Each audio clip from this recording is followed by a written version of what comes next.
Welcome to only IAS. स्वागत है आप सभी लोगों का प्रीलिम्स बूस्टर न्यूज डिस्कशन में। आज है 30 सितंबर 2020। तो आइए देख लेते हैं ऐसे कौन से इंपॉर्टेंट न्यूज़ एंड आर्टिकल्स हैं जो आज हम कवर करने वाले हैं। पहला आर्टिकल मिशन लेंटाना के बारे में है। देखिए, एक स्पेशल ड्राइव यानी कि एक स्पेशल इनिशिएटिव लिया गया है ताकि लेंटाना नाम की जो एक इन्वेजिव स्पीसीज़ है इसे हम अपरूट कर सकें, मतलब कि ख़त्म कर सकें। इसकी वजह से काफ़ी नुकसान हो रहा है। जो एक बहुत ही famous Sajjangarh wildlife sanctuary है राजस्थान के उदयपुर डिस्ट्रिक्ट में, वहाँ पर जो फ्लोरा और फौना है उन्हें काफ़ी नुकसान हो रहा है इस इन्वेजिव स्पीसीज़ की वजह से। इसी स्पीसीज़ को ख़त्म करने के उद्देश्य से ये मिशन लॉन्च किया गया है। तो ये जो प्लांट का नाम है लेंटाना, उसी के नाम पर ही इस मिशन को नाम दे दिया गया है, मिशन लेंटाना। इसे अपरूट करके यानी कि इसे ख़त्म करके जो एक इकोलॉजिकल रिस्टोरेशन है हम उसे करने का प्रयास करेंगे और बायोडाइवर्सिटी को सेव करने की कोशिश करेंगे। देखिए, ये झाड़ियों के फॉर्म में होता है, बुशेस के फॉर्म में होता है।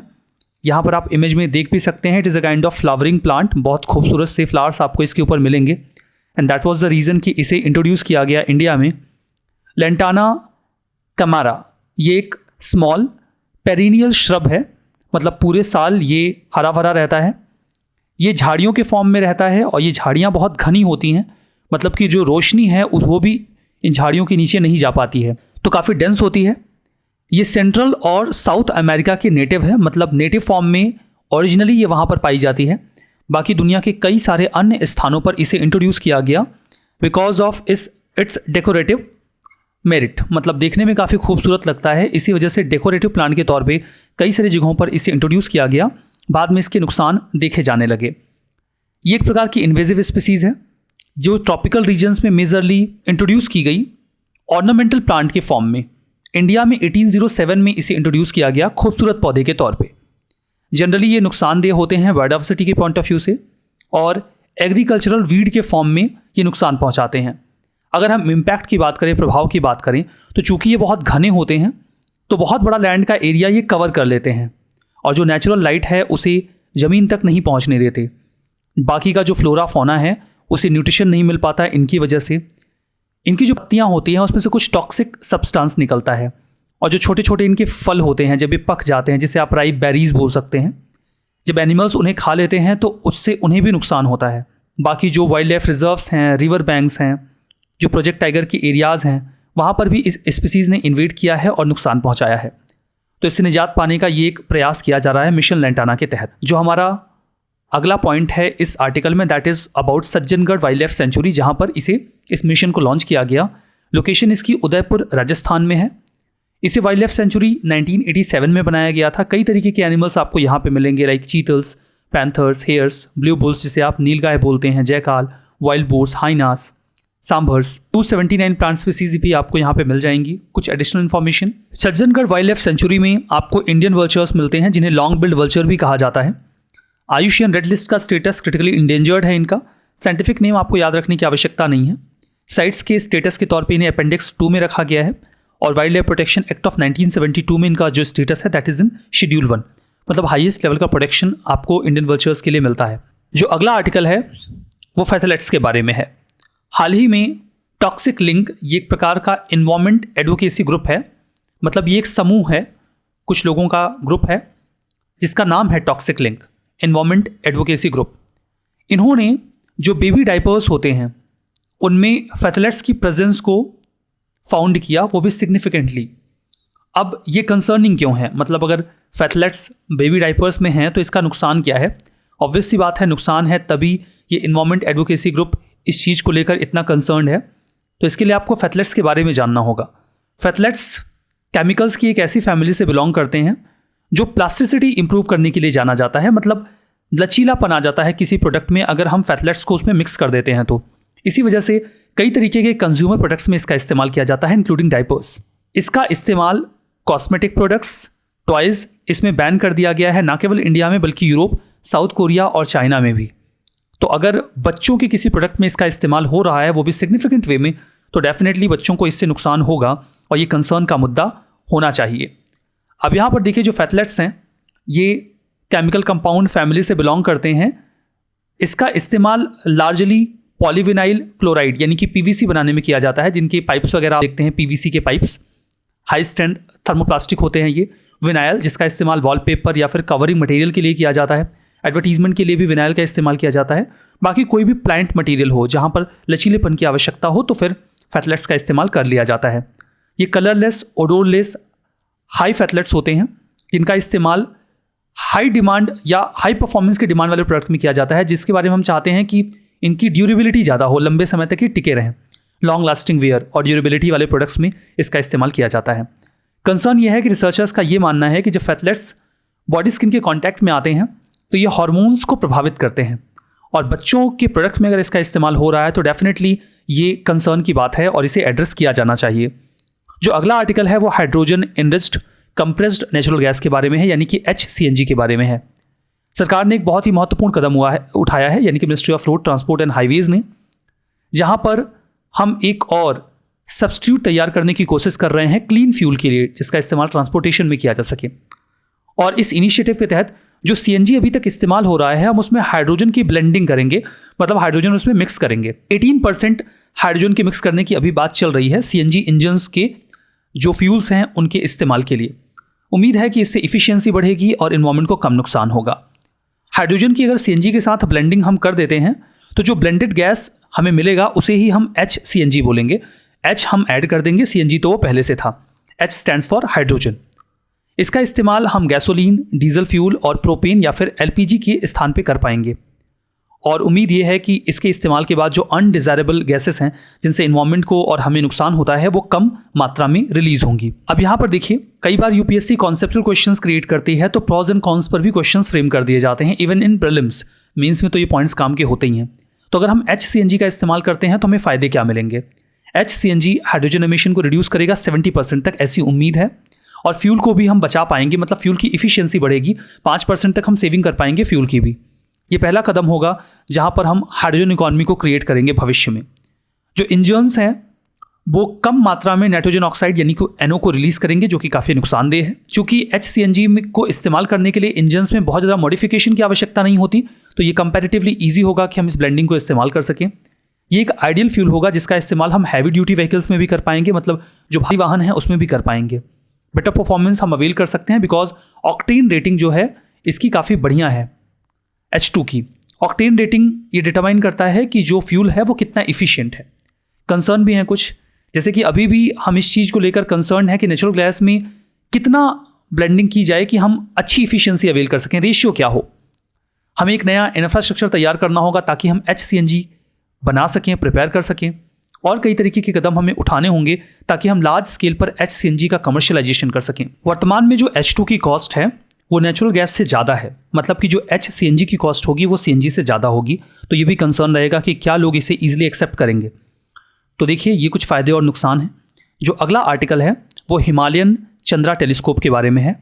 20 साल पूरे हो चुके हैं इस टेलीस्कोप के, that's why it was in news, और इसीलिए इस पर एक वर्कशॉप भी ऑर्गेनाइज किया गया। लोकेशन इसकी कहाँ है? लोकेशन इसकी लद्दाख के हैनले में है, माउंट सरस्वती पर। वहाँ पर इंडियन एस्ट्रोनॉमिकल ऑब्जर्वेटरी है, वहीं पर इसे इस्टेब्लिश किया गया है इस चंद्रा टेलीस्कोप को। ऑपरेशन ये रिमोटली ऑपरेट करता है, और इसका जो लिंक है वो centre for research and education in science and technology यानी कि क्रेस्ट के साथ है, जो कि Indian institute of astrophysics Bangalore के तहत काम करता है। इस टेलीस्कोप का इस्तेमाल जो एक्स्ट्रा सोलर प्लैनेट्स हैं, यानी कि हमारे सोलर सिस्टम के बाहर के प्लैनेट्स, उन्हें ऑब्जर्व करने के लिए किया जाता है। अपार्ट फ्रॉम दैट ये कॉमेट्स और एस्ट्रॉइड्स को भी देखता रहता है जो हमारे सोलर सिस्टम में एंटर कर रहे हैं या आसपास से गुजर रहे हैं। बात करते हैं संवेदना के बारे में, जो कि हमारा नेक्स्ट आर्टिकल है। हाल ही में जो चाइल्ड राइट्स के लिए एपेक्स बॉडी है जिसका नाम है national commission for protection of child rights NCPCR, उन्होंने एक toll free tele counselling helpline number launch किया है। नंबर आप देख भी सकते हैं, कई सारे स्टूडेंट्स को इसकी आवश्यकता पड़ सकती है। 1800-121-2830। कोविड-19 की वजह से कई सारे स्टूडेंट्स और बच्चे जो हैं वो अफेक्ट हो रहे हैं, स्ट्रेस में जा रहे हैं, परेशानी में हैं, तो उन्हें काउंसलिंग की आवश्यकता पड़ रही है या फिर साइको सोशल सपोर्ट की आवश्यकता पड़ रही है। तो ये जो हेल्पलाइन नंबर है वो 18 साल से कम उम्र के बच्चों को इस प्रकार की मदद दे पाएगी। संवेदना का फुल फॉर्म है sensitizing action on mental health vulnerability through emotional development and necessary acceptance. ये toll free tele counselling service है। इस पर कॉल करके आप अपनी प्रॉब्लम बताएंगे और वो आपको स्ट्रेस, एंग्जाइटी, फियर या फिर कोई भी चिल्ड्रन का एसोसिएटेड इशू है तो उसको लेकर आपको गाइड करेंगे, बताएंगे आप उससे कैसे ओवरकम कर सकते हैं। ये जो टेली काउंसलिंग सपोर्ट है ये पूरे भारत के बच्चों के लिए उपलब्ध होगा, इवन रीजनल लैंग्वेजेस में भी उपलब्ध होगा। जो काउंसलर्स हैं उन्हें अच्छे से ट्रेनिंग दी गई है एक्सपर्ट टीम के द्वारा, जो कि national institute of mental health and neuro sciences से बिलोंग करती है। उन्होंने ट्रेन किया है काउंसलर्स को ताकि वो अच्छी तरीके से जो बच्चे हैं उनकी प्रॉब्लम्स को एड्रेस कर सकें।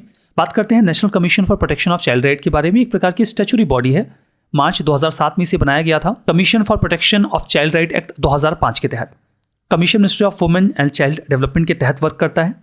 0 से 18 साल के बच्चों को इसमें एक चाइल्ड के रूप में डिफाइन किया गया है। मैंडेट ये है कि सभी लॉज, पॉलिसीज, प्रोग्राम्स जो हैं या फिर एडमिनिस्ट्रेटिव मैकेनिज्म्स हैं वो इस तरीके से बनाए जाए कि बच्चों के अधिकार सुरक्षित रहें और जो UN convention on child of rights of child है उसके भी प्रावधानों का सम्मान होता रहे। ये जो कमीशन है ये पॉक्सो एक्ट यानी कि protection of children from sexual offences और आरटीई एक्ट 2019 को भी ओवरसी करता है कि वो अच्छी तरीके से इंप्लीमेंट हो रहे हैं अथवा नहीं। अगला आर्टिकल पाइप वॉट के बारे में है।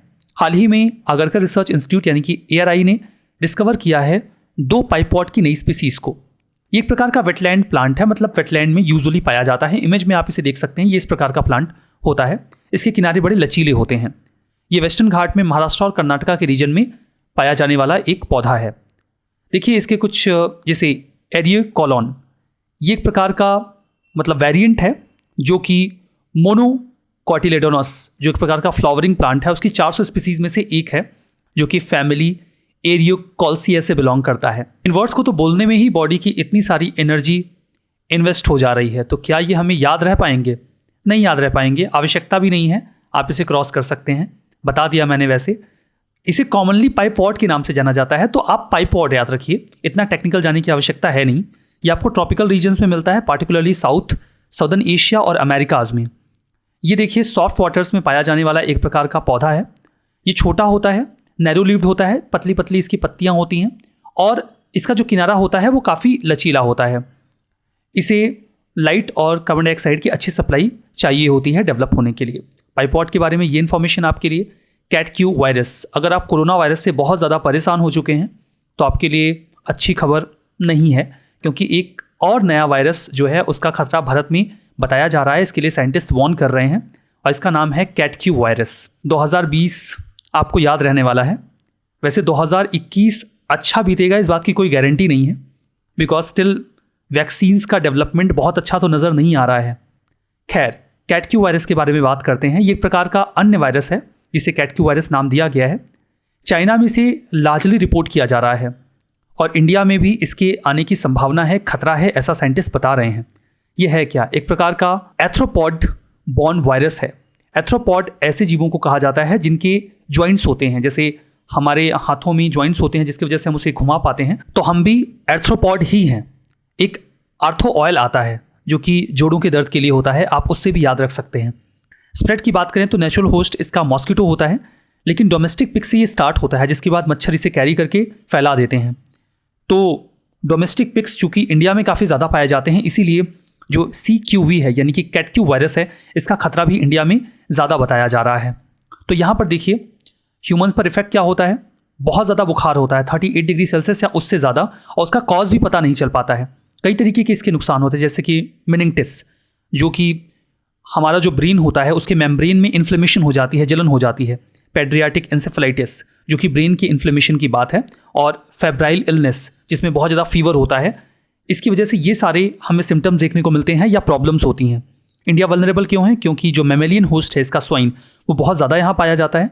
नेशनल इंस्टीट्यूट ऑफ वायरोलॉजी जो पुणे के रिसर्चर्स हैं, उन्होंने 883 ह्यूमन सीरम सैंपल्स में इसकी प्रेजेंस को, यानी इसकी जो एंटीबॉडीज़ हैं उनको डिटेक्ट किया है। इसका मतलब ये है कि लोग कभी न कभी इस बीमारी के कांटेक्ट में आए हैं। दैट्स वाई ये खतरा भारत में अब बताया जा रहा है।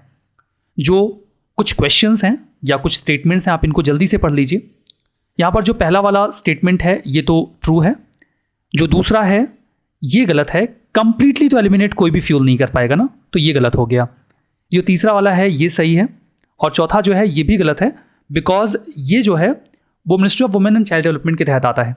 और जो पांचवा है ये भी गलत है, क्योंकि ये उदयगढ़ आपको राजस्थान में मिलेगा। ठीक है, जैसे कई सारे स्टूडेंट्स को ये प्रॉब्लम होती है कि इसका PDF कहाँ मिलेगा, तो इसका PDF आपको टेलीग्राम ग्रुप में मिलेगा, और टेलीग्राम ग्रुप का जो लिंक है वो आपको डिस्क्रिप्शन बॉक्स में मिल जाएगा। वहाँ पे जाके आप क्लिक करके सीधा टेलीग्राम में जा सकते हैं, जहाँ पर आपको इन वीडियोस के जो PDF हैं वो अवेलेबल मिल जाते हैं। बाकी ये कोर्सेज OnlyAIS पे अवेलेबल हैं, आप इन्हें video.onlyais.in पे जाके एक्सेस कर सकते हैं। आज के इस सेशन में यहीं पर रुकेंगे। Thank you very much.